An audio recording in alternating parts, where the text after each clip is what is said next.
PTN cinema உங்களை அன்புடன் வரவேற்கிறது.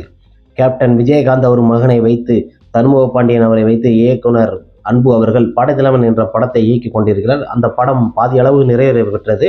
ராகவ லாரன்ஸ் போன்ற பலர் அந்த படத்தில் நடிக்கிறாங்க. கஸ்தூரி ராஜா அந்த படத்திற்கு இசையமைச்சவர் இளையராஜா அவர்கள். அந்த படத்தின் ஒவ்வொரு விஷயம் பார்த்தீங்கன்னா, கேப்டன் இறப்பதற்கு முன்னுக்கும் பாதி ஷூட்டிங்கை முடிச்சிட்டாங்க. அதுக்கு பிறகு கேப்டன் இறந்ததுக்கு பிறகு ராகவ லாரன்ஸை வச்சு சில சீனிகள்லாம் ஃபோட்டோலாம் வெளியிட்டிருக்காங்க. மிக சந்தோஷமான விஷயம். அந்த படைத்தலைவன் டீமை பார்த்தீங்கன்னா ஒரு நல்ல ஒரு கவனிச்சுக்கிட்டாங்க. அதை மாதிரி சண்முக பாண்டியனும் அவங்க கிட்ட நல்ல ரெஸ்பான்ஸு, நல்ல பழகிற குணங்கள், அவங்க கிட்ட பழகிறது. கேப்டன் கிட்ட தந்தையிட எந்த ஒரு பண்பு இருக்குமோ அந்த பண்பு தான் அப்படியே நம்ம பார்க்குறோம் நம்ம சண்முக பாண்டியன் கிட்ட. அவர் சாதாரண ஒரு சேரில் உட்காந்துக்கிட்டாரு, சாதாரண தரையில் உட்காந்துக்கிறாரு.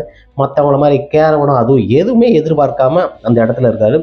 பட் காட்டில் இருந்தாலும் சிலவங்க எனக்கு இது வேணும் அது வேணும் செட்டு வேணும்னு கேட்பாங்க. ஆனால் இவர் அதுக்கு எதுவுமே கேட்கல. அந்த டீமு கூட ஒரு அன்பா தன்னோட குடும்பம் மாதிரி பழகிக்கிறாரு.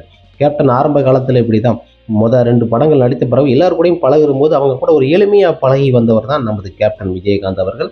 அதுபோல் அவர் பிள்ளைகளும் அதே வழியை ஃபாலோ பண்ணி வருகிறார். அவர் எவ்வளி உண்டு அது போல தான். அவர் எதுவுமே தப்பாக வளர்க்கலை நம்ம கேப்டன். நம்ம தொண்டர்களை எப்படி வளர்த்துருக்கிறாரோ அது போல தான் பிள்ளைகளையும் வளர்த்துருக்கிறாரு. ஏன்னா கேப்டனோட பிள்ளைகள் எந்த சூழ்நிலையும் தப்பான வழியில் போகாது. இன்னொரு விஷயம் என்னென்னா, அந்த டைரக்டர் அன்பு பொறுத்த வரைக்கும் அவர் சண்முக பாண்டியனை ஒரு நல்ல ஒரு தம்பி மாதிரி நல்லா பார்த்துக்கிட்டாரு. அவரும் நல்ல ரெஸ்பான்ஸ். அந்த படத்தில் எல்லாருமே நிறைய பேர் நடிக்கிறாங்க. அதுக்காண்டி நான் எல்லாரும் பேரையும் சொல்ல முடியாது. அதில் இருக்கிற டைரக்டர் அன்பு ஒரு நல்ல மனிதன். அந்த படத்தில் நடிக்கிற கஸ்தூரி ராஜா, நடிகர்கள் புதுமுகம் நிறைய பேர் இருக்காங்க, பழைய நடிகர்களாக இருக்கிறாங்க. எல்லோருமே நல்லா கவனிச்சுக்கிட்டாங்க. அதுவும் இவரும் நல்ல ரெஸ்பான்ஸ் கொடுக்குறாரு. ஷூட்டிங் ஸ்பாட்டில் கரெக்டான டயத்துக்கு வர்றது எல்லாமே. இந்த படம் நிறைவேற உள்ள டயத்தில் உள்ளது. படத்தை முடிச்சு சீக்கிரம் அந்த படம் வெளிவரும்போது மிக பிரமாண்டமான ஒரு வெற்றி அடையும்.